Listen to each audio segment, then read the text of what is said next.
the visuals of him in either, there are previous visuals, remember when he had a black bulletproof jacket on him, a bucket literally surrounded with shields when he was summoned to the court in previous hearings. That is what Imran Khan had come wearing in different times earlier. And this is the latest visual on your screen of him being arrested within minutes after the Islamabad High Court gave out a verdict. He was arrested from Lahore, from the Zaman Park residence. He's being brought to Islamabad very likely after a presence in the court as well. Geeta Mohan, our foreign affairs editor, continues to be with us.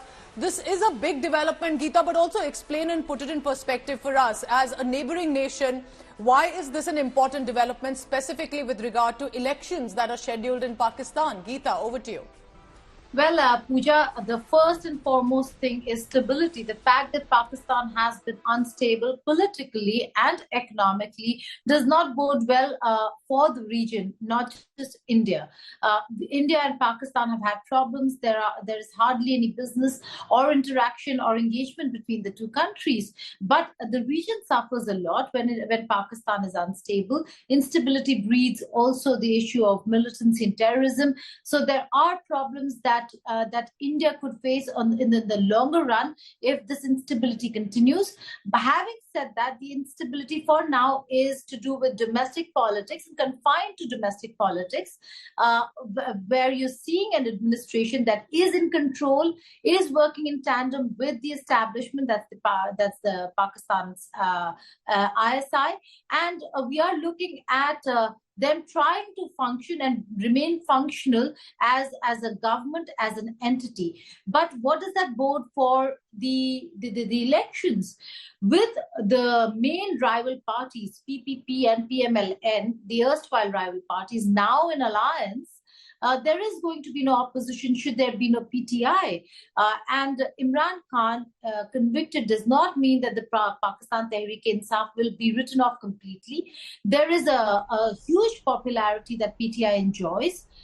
There is a difference when Imran Khan is in the streets and when the second rung of the leadership will be the streets campaigning. There will be a huge difference. But for now, the former premier does have time to appeal. The party leaders are saying that they are now consulting with the legal teams. The legal teams are in conversation and discussing the future course of action. There will certainly be appeals. They will see if those appeals could lead to a relief for Imran Khan ahead of the elections. If not, then PTI nonetheless in all probability will go ahead campaigning for elections, but with the top leadership missing in action, that could really dead PTI's prospects. Having said that, do not forget what is going to happen in Pakistan is going to be quite a tumultuous affair. The PTI leaders have already, the Secretary General just now tweeted saying that peaceful protests are the right of every Pakistani citizen. So expect a lot of protests. You will be seeing a lot of security preparations. Stay on with me, Geeta. Stay on with me. Let's go back to Lahore now because Talha Saeed continues to be with us. He's a senior journalist tracking all the latest. He's en route, as I can see, to the location. Talha, put it in perspective for us. From my research, it's 150 cases that were filed against him. So he was bound to face, and specifically in Toshakhana case, that there was going to be a graft case, a corruption case against him. What has eventually landed him in trouble? Which is this case that we are talking about? Well, so the thing is that earlier all of the cases, like the 150 cases which were like telling your audience right now, all of these cases were like, there were many cases which were registered after 9th May. Like it was the time when Imran Khan was already arrested last time, and in single day there were like dozens of cases which was registered on this single day. But the thing is that now, as Imran Khan has been arrested in the Toshakhana case, and we are expecting that like from Punjab government, like they are saying that they moved him to the federal capital, and meanwhile in Lahore, Pakistan Tehreek-e-Insaf workers and all of the leadership's houses are also being raided by police right now.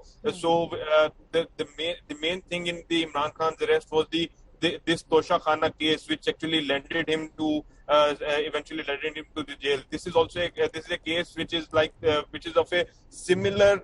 There is a similarity between the Imran Khan's Toshakhana case and the case in which former Prime Minister Nawaz Sharif got ousted during his tenure, that he was also declared dishonest by the court, and both of the cases, the dynamics of these cases are the same. So we are expecting that now, as Imran Khan will also be he got disqualified in this case, so we are expecting that if there is any relief, then the relief will be both for the Nawaz Sharif and for Imran Khan.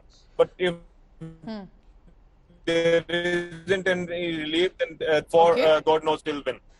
Stay on with me, Talha, because for the benefit of our viewers, on your screens, we've put out some of those gifts that allegedly are received as when he was the Prime Minister of Pakistan. There are, remember, different gifts that come in from different sources. And whether it's in as an official present or personal presents as well, allegedly, he took them even after he was not the Prime Minister. He's accused of selling some of those gifts as well. And on your screens, we'll put them shortly about which were some of those gifts. We're talking about whether it was luxury bags, luxury watches, and clearly talking in terms of, if we say about Indian rupees, lakhs and crores. And that is why it led to a corruption case against him.